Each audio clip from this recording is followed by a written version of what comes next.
শিক্ষার্থী জনতার অভ্যুত্থানের মুখে স্বৈরাচারী শেখ হাসিনা পদত্যাগ করে দেশ ছেড়ে পালিয়ে যাওয়ার খবরে কেশবপুরে বিজয় মিছিল নিয়ে রাস্তায় নামে জনগণ।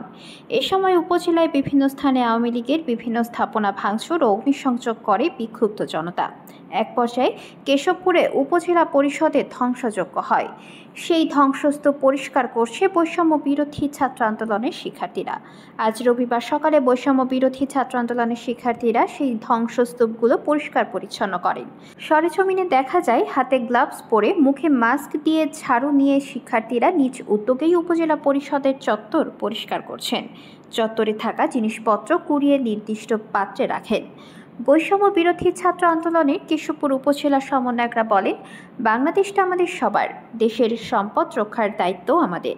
আমরা ব্যক্তিগত উদ্যোগে কাজে নেমেছি। পোড়া জিনিসপত্র পড়ে উপজেলা চত্বর অপরিষ্কার থাকায় জনগণের ভোগান্তি সৃষ্টি হচ্ছে, চলাচল করতে পারছে না।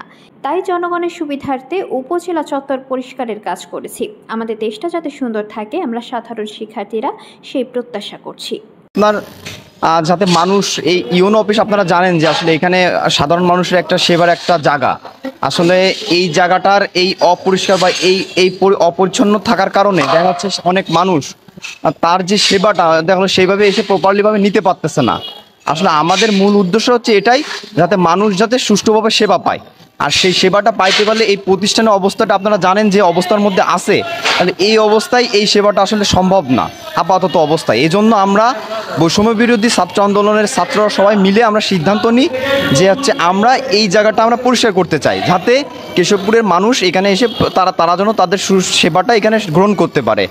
আর এই উদ্যোগটা আমরা আরও আগেও নিতে চেয়েছিলাম, কিন্তু আসলে আমরা প্রথমে প্রশাসনের পরে এটা ছেড়ে দিই, যেহেতু আসলে 4 তারিখে যে ঘটনাটা ঘটে এটা একটা দুর্বৃত্তরা এই ঘটনাটা ঘটায়। আমরা চাইছিলাম প্রশাসন যদি এটার বিরুদ্ধে তারা কোনো ব্যবস্থা নিতে পারে তাহলে তারা ব্যবস্থা নেবে, আমাদের কোনো নাই। কারণ আমাদের ছাত্ররা কোনো রকম কোনো সহিংসতার মধ্যে আগেও ছিল না, বর্তমানেও নেই, ইনশাল্লাহ ভবিষ্যতেও থাকবে না।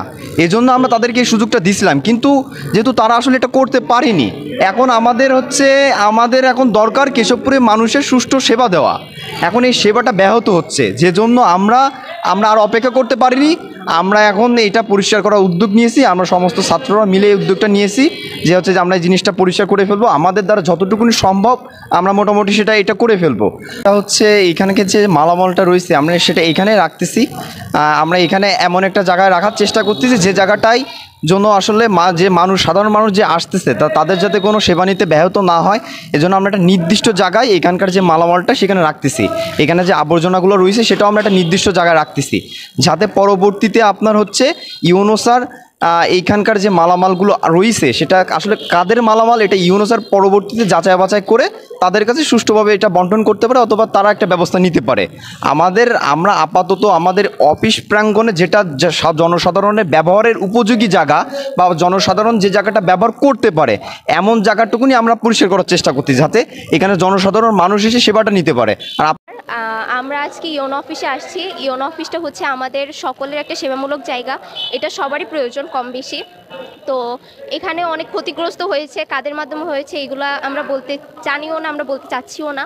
এখন আমরা যে সকল ভাই বোনেরা বা আমাদের ছোট বড় যারা আছে আমরা সকলে মিলে চাই যে আমাদের যে সাধারণ মানুষ তারা যেন কোনো ভোগান্তিতে না ভোগে, কোনো সেবামূলক কাজের জন্য তাদের কোনো ব্যতিক্রম না হয়। এই বিষয়গুলো আমরা খেয়াল রাখার জন্য আমাদের যতদূর সাধ্য আমরা চেষ্টা করব তাদের পাশে থাকার। এজন্য আজকে আমরা এই পদক্ষেপটা গ্রহণ করছি।